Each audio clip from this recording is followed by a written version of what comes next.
Hi friends, और आज हम पढ़ेंगे आरएलसी पैरेलल सर्किट के बारे में। जैसे कि हमने पिछली वीडियो में आरएलसी सीरीज सर्किट को कंप्लीट कर लिया था, और आज हम आरएलसी पैरेलल सर्किट के बारे में पढ़ेंगे। ओके, इसके बाद ये आज का ये लास्ट टॉपिक है। इसके बाद ये टॉपिक अपना फिनिश हो जाएगा। ठीक, तो हम पढ़ते हैं आरएलसी पैरेलल सर्किट के बारे में। तो सबसे पहले मैं आरएलसी पैरेलल सर्किट का डायग्राम बना लूं।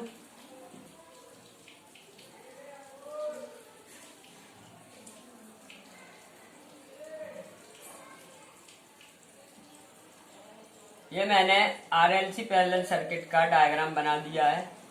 ठीक, ये रेजिस्टेंस है, ये इंडक्टर है, ये कैपेसिटर है, और यहाँ पर मैंने सोर्स दिया है, सप्लाई एसी सोर्स के माध्यम से इसको सप्लाई दी है, और यहाँ पर वोल्टेज भी है, और यहाँ पे करंट फ्लो हो रही है आई। देखो, हम जानते हैं कि पैरेलल सर्किट में वोल्टेज का मान समान होगा। जितना सोर्स का वोल्टेज भी है उतना ही रेजिस्टेंस के अक्रॉस रहेगा, उतना ही वोल्टेज इंडक्टर के अक्रॉस रहेगा, उतना ही वोल्टेज कैपेसिटर के अक्रॉस रहेगा। ओके, लेकिन पैरेलल सर्किट में करंट का मान क्या होता है, सभी ब्रांच पर अलग अलग होता है। पैरेलल सर्किट में धारा बढ़ जाती है। यहां से आई करंट गई तो यहाँ से आई करंट गई तो यहाँ पे धारा कितनी बटेगी, आईसी, क्योंकि कैपेसिटर पे जा रही है। एल पे जो करंट जाएगी वो आ जाएगी आईएल, और जो रजिस्टर पे जाएगी वो हो गई आईआर। तो यहाँ पे सभी धाराएं अलग अलग जाएंगी। क्यों? क्योंकि पैरेलल सर्किट में वोल्टेज का मान समान होता है लेकिन करंट का मान अलग अलग होता है। ये हमने डायग्राम बना लिया। ओके दोस्तों, अब हम पढ़ेंगे किसके बारे में, वेक्टर डायग्राम के बारे में। अब मैं वेक्टर डायग्राम बनाता हूं। Vector diagram. अब मैं वेक्टर डायग्राम की बात करता हूं तो मैं तुमसे जो पूछूंगा बस सीधा बताते जाना कि मुझे बताओ। मैं पहले भी बता चुका हूं कि अगर मैं तुमसे पूछता हूं कि इसमें मैंने बताया था कि वेक्टर डायग्राम खींचने के लिए जो चीज समान होती है, जो चीज सर्किट में समान होती है, उसको हम रेफरेंस लाइन के रूप में लेते हैं। अब मुझे आप लोग ये बताओ कि यहाँ पर समान क्या होगा, समान वोल्टेज होगा। वोल्टेज होगा ना, करंट क्योंकि डिफरेंट है, करंट बढ़ गई है तो वोल्टेज का मान तीनों पर समान रहेगा। यहाँ वोल्टेज भी है तो कैपेसिटर के अक्रॉस भी वी रहेगा, एल के अक्रॉस भी वी रहेगा, और आर के अक्रॉस भी वी रहेगा।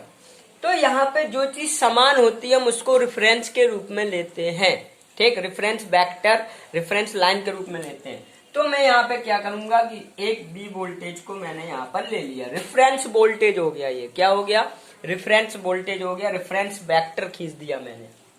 अब मैं बात करता हूँ रेजिस्टेंस के बारे में। तो रेजिस्टेंस के बारे में बात करूं तो मैं पहले भी बता चुका हूं कि रेजिस्टेंस के लिए वोल्टेज और करंट सेम फेज में होता है। सेम फेज का मतलब होता है एक ही लाइन पर। सेम फेज का क्या मतलब होता है कि एक ही लाइन पर होता है, कि जहां वोल्टेज जाएगा करंट भी उसी लाइन पर जाएगी। तो ये मैंने ले ली रेजिस्टेंस के लिए आई आर। तो ये मैंने सेम लाइन पर, सेम फेज पर वोल्टेज और करंट को ले लिया। किसके लिए, रेजिस्टेंस के लिए। रेजिस्टेंस की बात खत्म। अब मैं बात करूंगा इंडक्टर के बारे में। तो इंडक्टर के बारे में मैं बता चुका हूं कि इंडक्टर में करंट पीछे होती है। इंडक्टर में प्रेरण में क्या होता है कि करंट क्या होती है, पीछे होती है, 90 अंश पर लैग करती है, पीछे होती है। तो अगर वोल्टेज यहाँ पर है, क्योंकि ये वोल्टेज तो तीनों के लिए है, तो करंट कहाँ होगी, ये होगी आई एल करंट। ये क्या हो गई, कौन सी करंट हो गई, ये करंट हो गई आई एल। ठीक, उतना समझ में आ गया होगा दोस्तों कि ये वोल्टेज भी है, करंट आई आर है, तो ये करंट इंडक्टर की हो गई। क्यों? क्योंकि इंडक्टर की जो करंट थी वो वोल्टेज बी से 90 अंश क्या होगी, पश्चगामी होगी। तो करंट को मैंने देखो इस वोल्टेज से 90 अंश पीछे रख दिया।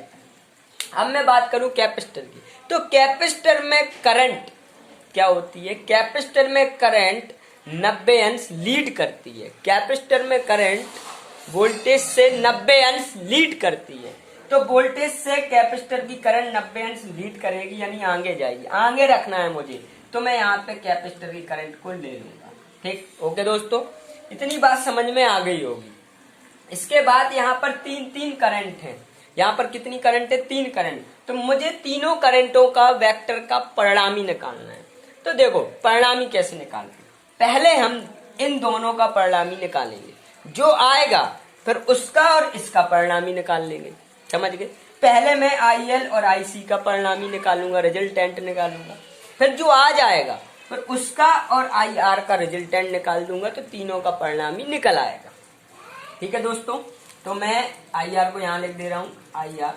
अब देखो इन दोनों का परिणामी निकालो, तो जितना ये है उतनी करंट यहाँ से माइनस कर दो, तो यहाँ पर आ जाएगा, क्योंकि IL करंट ज्यादा रहेगी और IC करंट कम रहेगी। ये निकल आया किसका परिणामी? ये जो परिणामी निकला, ये IL और IC का निकल आया। ठीक, अब मैं इसका और इसका परिणामी निकालूंगा। तो अब इन दोनों का अगर परिणामी निकालना है तो मैं पहले भी बता चुका हूं कि यदि दो वेक्टर हों तो हम समांतर चतुर्भुज की रचना करते हैं और उसका विकर्ण उसका परिणामी होता है। तो मैं यहाँ से एक ऐसे खींचता हूँ और इधर से खींचता हूँ, तो इसका जो डायगोनल होगा वो इसका क्या होगा? परिणामी होगा, रिजल्टेंट होगा। ठीक, तो मैं यहाँ से इसके समांतर खींच दिया मैंने, और इधर से मैं इसके समांतर खींचूंगा और इसका जो परिणामी होगा वो एक विकर्ण होगा। ठीक, ओके दोस्तों, तो ये IR और इसका परिणामी जो आ गया वो मैंने मान लिया I। ठीक है दोस्तों, ठीक, इतना अपन को समझ में आ गया। और जो परिणामी वो करंट I और वोल्टेज है V, इसके बीच में एंगल बनेगा कितना? फाई। ओके, अब बात करता हूं मैं कि IL बराबर क्या होता है। देखो V बराबर होता है IXL, होता कि नहीं? तो यहां से अब ये L रहेगा, नहीं रहेगा, ये XL, तो IL बराबर कितना हो जाएगा? IL इक्वल टू निकल आएगा V अपॉन XL। इसी प्रकार IC इक्वल टू निकलेगा V अपॉन XC। ठीक, तो मैं अब इनकी वैल्यू यहाँ पे पुट कर दूंगा कि IL equal to V upon XL minus IC equal to V upon XC। तो ये निकल आया, क्योंकि जो जितना ये होगा उतना ही ये रहेगा। अगर ये IL माइनस IC तो ये भी IL माइनस IC, ये B upon XL minus B upon XC तो ये भी B upon XL minus B upon XC। ठीक, ये IR है। देखो V बराबर होता है IR, होता है कि नहीं? तो I इक्वल टू कितना होगा? IR इक्वल टू कितना होगा? V upon R। तो यहाँ पर IR इक्वल टू आ जाएगा V अपॉन R। ठीक, अब यहाँ पर V इक्वल टू IZ होता है, तो I इक्वल टू कितना हो जाएगा? V अपॉन Z, जैसे कि हमने सीरीज सर्किट में लिखा था। तो यहाँ पर आ जाएगा, सीरीज सर्किट में V बराबर IZ होता था, तो यहाँ पर I बराबर V अपॉन Z हो जाएगा। ठीक, ये इसका वेक्टर कंप्लीट हो गया। अब हम इसके सारे पॉइंट्स के बारे में लिखेंगे। इतना समझ में आ गया होगा। अब हम पॉइंट्स के बारे में बात करें।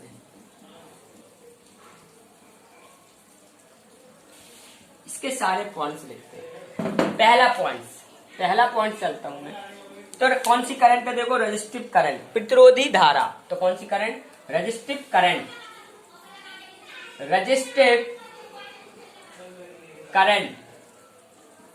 IR। तो IR इक्वल टू अभी मैंने बताया कितना होता है? V upon R। यह हो गया। इसके बाद मैं दूसरा पॉइंट लिखूंगा, कौन सी? Inductive current, IL। Inductive current, प्रेरक धारा, इंडक्टिव करंट कितनी आएगी? IL equal to V upon XL। इसके बाद थर्ड पॉइंट क्या होगा? IC, कैपेसिटिव करंट, धारतीय धारा, कैपेसिटिव करंट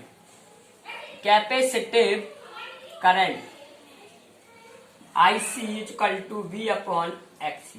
ओके, अब मैं निकालूंगा परिणामी धारा। कौन सी? परिणामी धारा, resultant current. Fourth point, resultant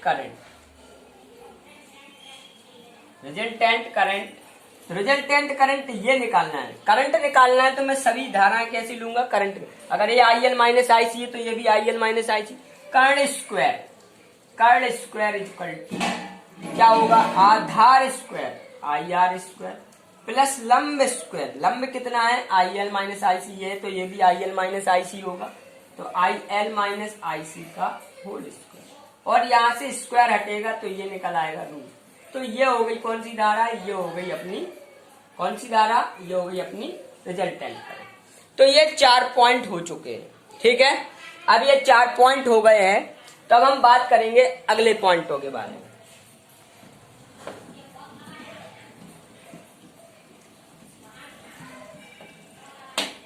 अब हम निकालेंगे इम्पीडेंस। क्या निकालेंगे? इम्पीडेंस।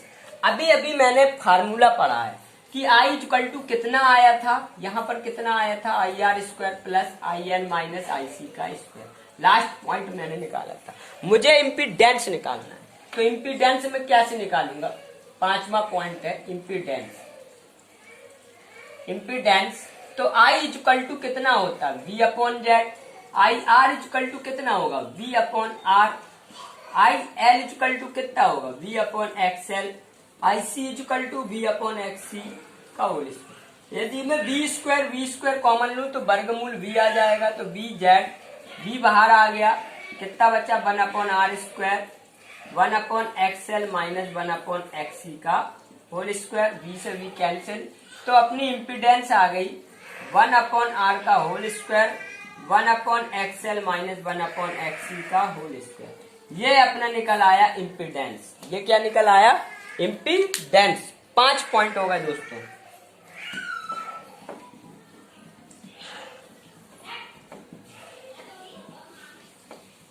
इसके बाद दोस्तों अब मैं बात करूंगा पावर फैक्टर की। 5 पॉइंट हो गए। 6 पॉइंट में बात करूंगा power factor. Power factor cos five. तो भाई मुझे cos फाइव निकालना है। cos फाइव बराबर क्या होता है? आधार बटे कर्ण। अगर मैं आधार की बात करूं तो आई आर, और कर्ण की बात करूं तो I R equal to V upon R, I equal to V upon Z, I equal to V upon Z और I R equal to V upon R. तो यहां से वी कैंसिल हो गया, तो हो गया जेड अपॉन आर। याद रखना सीरीज के लिए, सीरीज सर्किट में cos power factor R upon Z होता है, और पैरेलल सर्किट में power factor Z upon R होता है, अपोजिट होता है। इसके बाद सातवां पॉइंट की बात करूंगा मैं, फेज एंगल tan फाई की बात करूंगा तो tan फाई बराबर लंब बटे आधार। लंब हो गया कितना? अगर मैं वोल्टेज के रूप में रखूं तो वोल्टेज के रूप में ये रख सकता हूं कि B upon X L minus B upon X C upon, और आधार, तो आधार ये भी तो बी के रूप में लिख रहा हूं मैं, तो ये बी अपॉन आर है, तो ये भी तो बी अपॉन आर होगा। यहाँ से बी कैंसिल हो जाएगा, तो क्या बचेगा दोस्तों?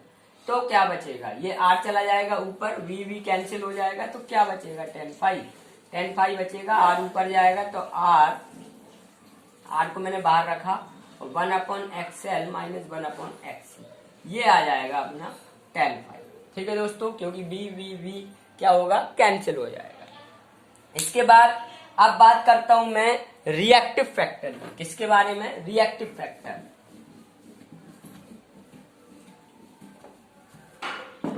अब मैं रिएक्टिव फैक्टर के बारे में बात करूंगा। 8वां पॉइंट है रिएक्टिव फैक्टर साइन फाई, जिसे प्रतिघाती गुणक भी कहते हैं। अब मैं साइन फाई के बारे में बात करूंगा, तो साइन फाई बराबर क्या होता है? लंब बटे कर्ण। लंब कितना है? B upon X L minus B upon X C, और कर्ण कितना है? कर्ण है बी अपॉन जेड। तो यहाँ से बी कैंसिल हो जाएगा, तो जेड ऊपर जाएगा, तो sine five equal to Z और 1 upon X L minus 1 upon X. ये तुम्हारा निकल आया प्रतिघाती फैक्टर। ओके दोस्तों, और पावर तो वही जो मैं पिछली वीडियो में बता चुका हूँ, रियल पावर वास्तविक शक्ति, और एपरेंट पावर, और रिएक्टिव पावर, ये तीनों पावर मैं हर 2-3 वीडियो में बता चुका हूं, तो पावर वही रहेगी। ओके, तो आज हमने ये इस चैप्टर को फिनिश कर लिया है। अब हम नेक्स्ट चैप्टर में स्टार डेल्टा मल्टीफेज सिस्टम पढ़ेंगे।